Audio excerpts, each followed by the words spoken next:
you forget it. Because my advice, forget it because your work is, he says, your chances of becoming something in Columbia, you never will. You had a good chance, you were very good, all of a sudden you became as dumb as you became, but you don't have it on your mind. You know, I knew that was the case. So I quit Columbia. And but in the meantime, I went into business. I went into business in 1912. And then I said to Tig, it's going to happen again. I've started business. It's a very difficult thing. I've got to work day and night. And that's a chance I've got to take. But she said, it's up to you. So now, in the meantime, she's going on. One fellow was named Gladstone. He was superintendent on the Singer building downtown. And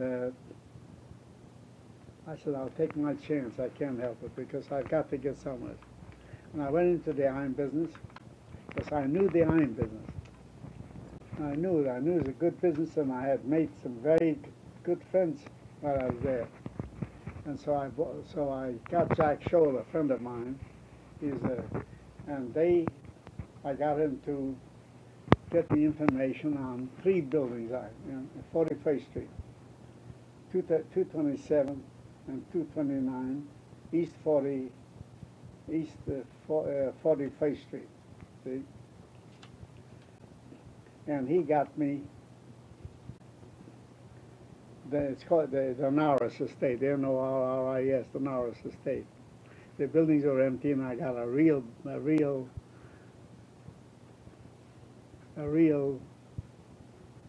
fine lease, as long as I want, and I ran from 41st to 42nd. In 42nd Street, there was a yard, and I had my horses there.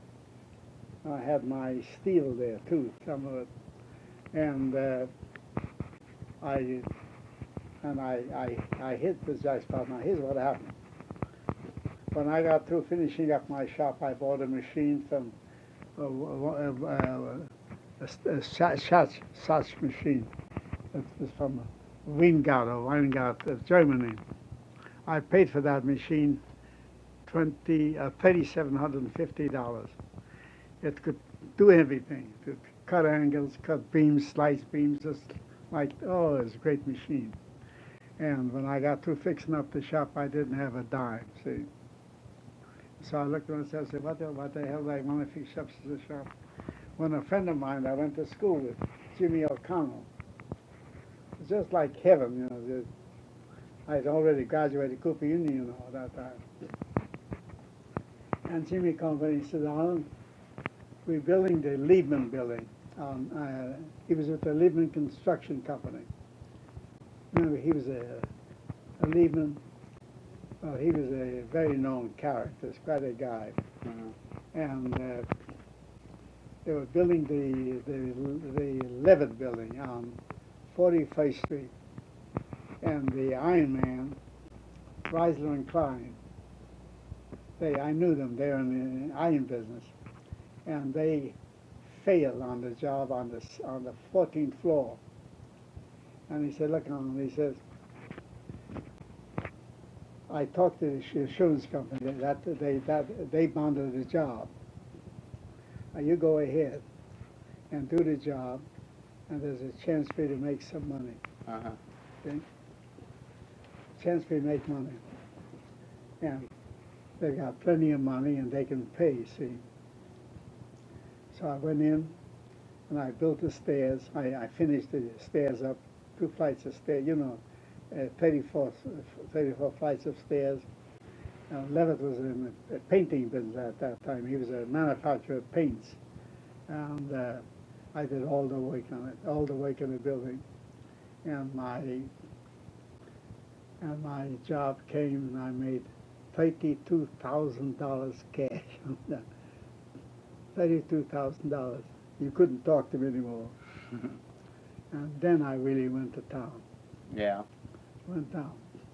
I had a neighbor of mine, and he asked me to take him along with him. I used to go 4 o'clock in the morning to work.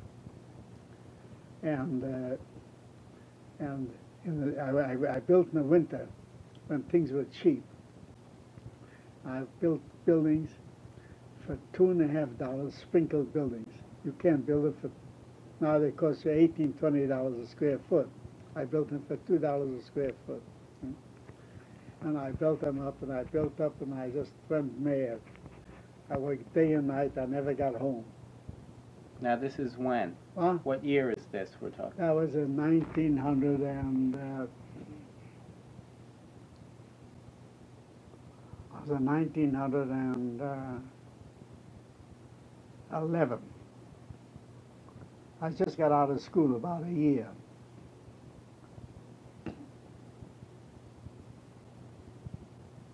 So I had a job with this man, I told you, and then I quit him, see. And I got a lot of money from him, and it took me all that money to fix up the shop, see. And in 1912, I went into the business, see. And again I said, Tig, I've got to take a chance. If you want to be my girl, if you want, just make the best of it for 2 years. When I marry her, I want to have something to marry for. And she went out with a lot of fellows, and one guy got sweet on her. I said, Tig, and she said, don't worry about it, don't worry about it. And I married her in 1912. You married Tig in 1912? Oh, 1914. Wait a minute. I was in business for 2 years.